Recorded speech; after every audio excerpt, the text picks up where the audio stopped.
So they will accept the penalty and move forward.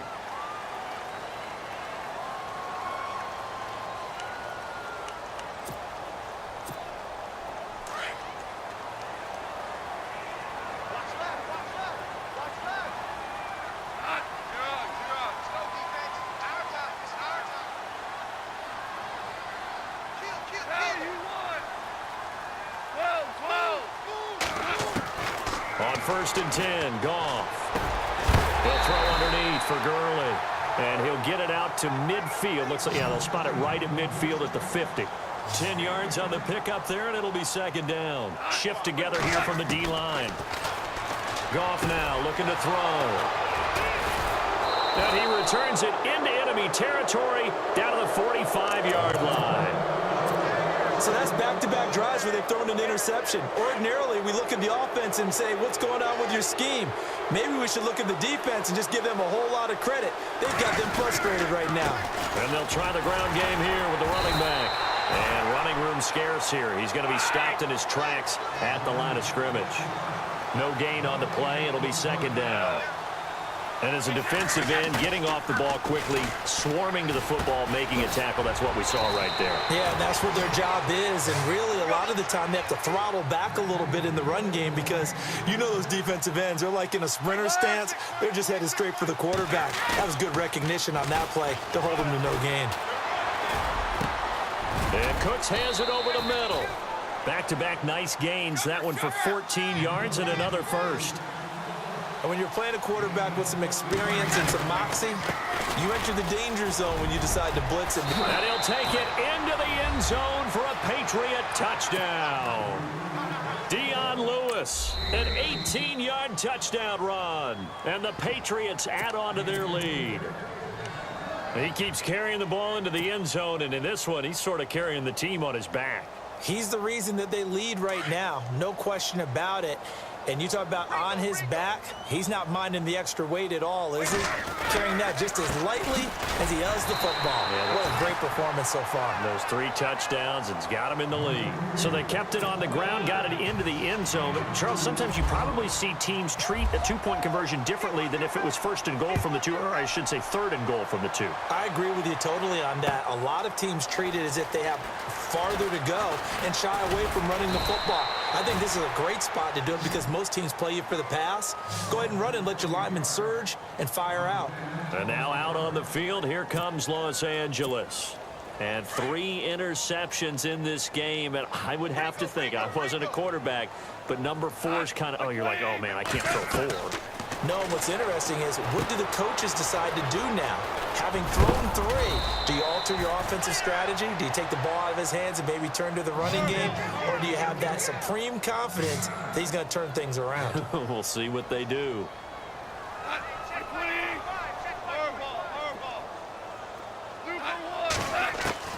To throw on 2nd down is Goff. Dumps it off to Gurley.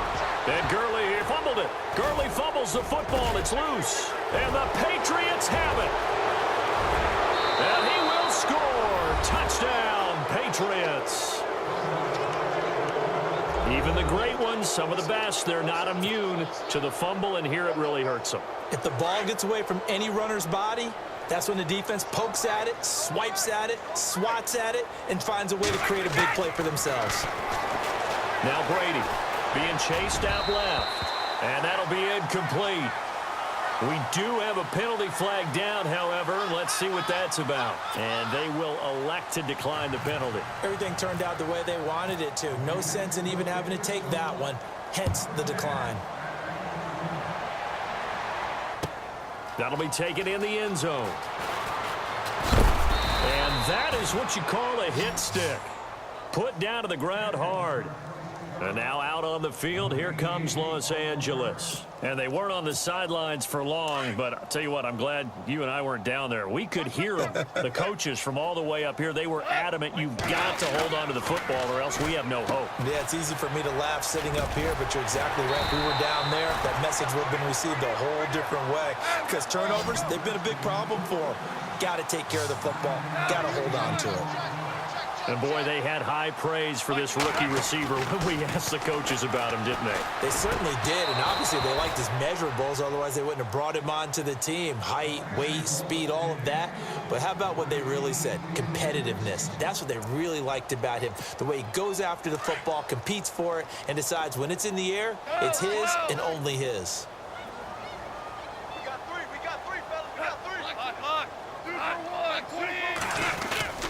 They'll try and pick up the first with Gurley. And he'll be brought down on what's going to turn out to be the final play of this third quarter.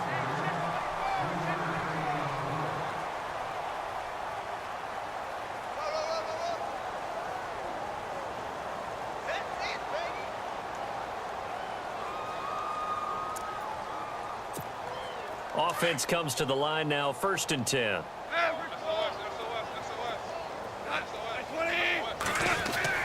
After the run, Goff going to throw.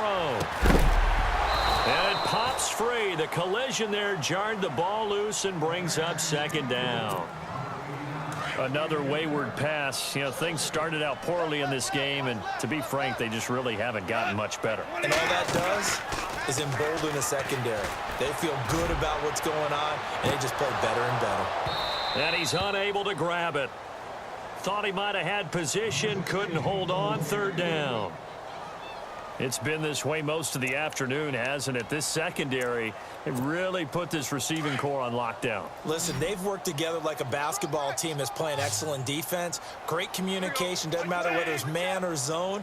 And especially against deep balls, as we saw there, they're not giving up anything to him. Here's Goff. And this time he's got the hook up. It's complete. And he'll be taken down, but not before he gets into enemy territory. A nice gain of 21 yards. And the back goes into motion. On 1st down, it's gone. Throwing for his running back, and he's got him complete. And he gets this inside the 35-yard line. Another nice gain, 16 yards there, and a 1st down again.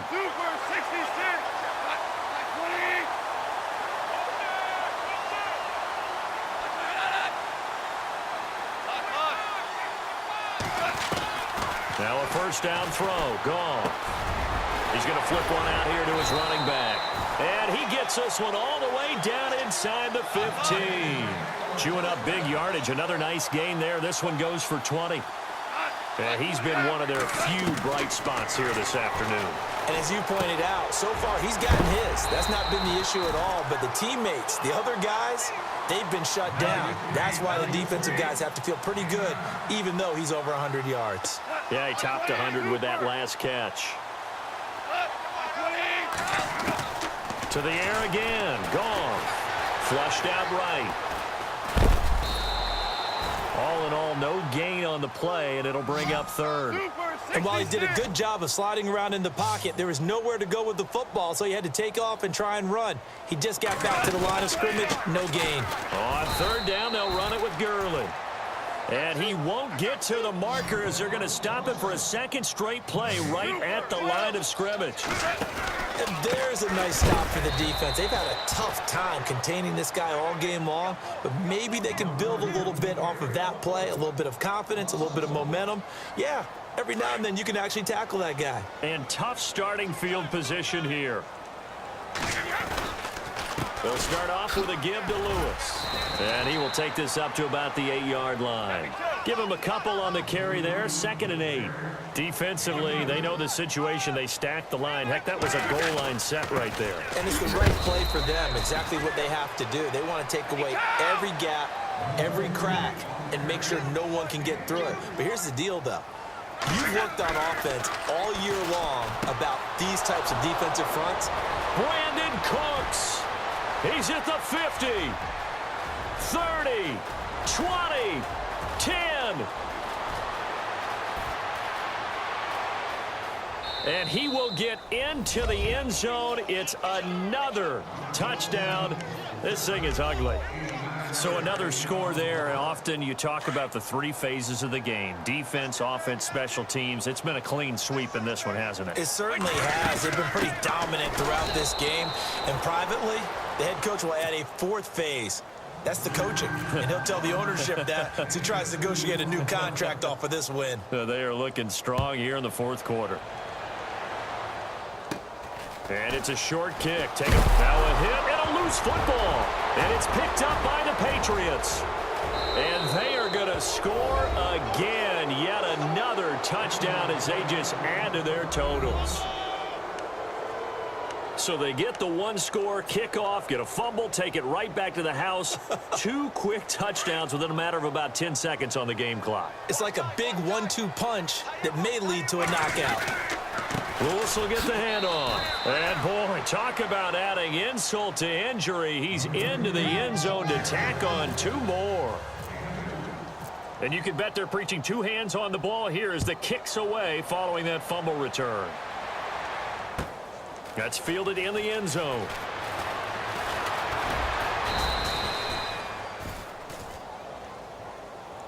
And now out on the field, here comes Los Angeles. They've lost this one. Their offense has struggled.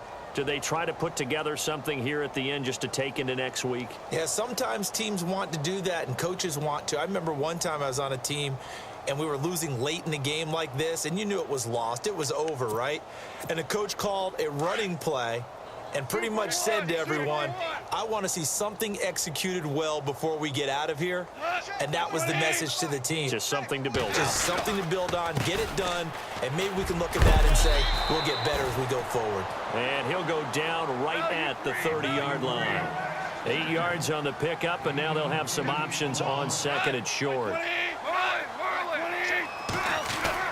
On second down, here's Goff. It's a short one here, complete to the tight end. And he'll be brought down right around the 37. Goff finding fellow second-year man Higbee for a Rams first down. On first down, Goff. He's going to let it fly. And his pass is intercepted for the 4th time today. Picked off by Super Bowl 49 hero Malcolm Butler. Well, this defensive pressure has been constant all game long. The pass rush, the coverage, they've all been excellent, and now they'll tack on an interception here as this one continues to slip just further and further out of hand. And he'll take this up near the 35, maybe the 34. And before this second down play, we'll get a whistle, a signal, and a timeout as they'll talk things over prior to this upcoming second down play. They try again with Lewis. And some room to roam now. And he gets this one to midfield before he's brought down. It'll be a Patriot first down on a pickup of 16. Do my eyes deceive me, or is he getting stronger as this game moves along? Burst seems just as good here in the 4th as it was way back in the 1st, doesn't it? I do believe someone put a lot of time in the offseason and continues to condition during the season in order to continue to carry the ball at this rate. Credit him with a 1-yard gain there to make it 2nd and 9. Brady going to throw here. And he fires one that's intercepted. Picked off near the 26. And he's able to get it back here to the 43-yard line. Now they get a 4th quarter pick. A little something to hang their hat on, I guess. Okay, so let's face it, though. Who's happy about this play? Fantasy guys, right? Yeah. The analytics will tell you one thing or another. That's a bad play on one hand, a good play on the other, but it's all about the fantasy points here. Yeah, because this ball game is over. And they'll set up the screen to Gurley. No gain on the screen there at second down. Now before this second down play, we'll get whistles and a timeout as they'll stop it with 27 seconds showing on the clock. So nothing there on the screen that time. That means all that great acting they tried on offense went for naught, didn't it? Because you have to try and influence them. Make them think that you're doing something else. Make them think that they can get to the passer by letting them by and then setting up the screen and getting downfield. Didn't happen at all. Give a lot of credit to the defense for not tumbling to that one. Offense for them has been at a premium. You wonder where plays like that have been all game long. They're thinking the exact same thing themselves, but they're also looking forward now because now these plays are really for next week. And now here is another interception. Picked off by Super Bowl 49 hero Malcolm Butler. across midfield to the 49-yard line. The interception woes, they just continue to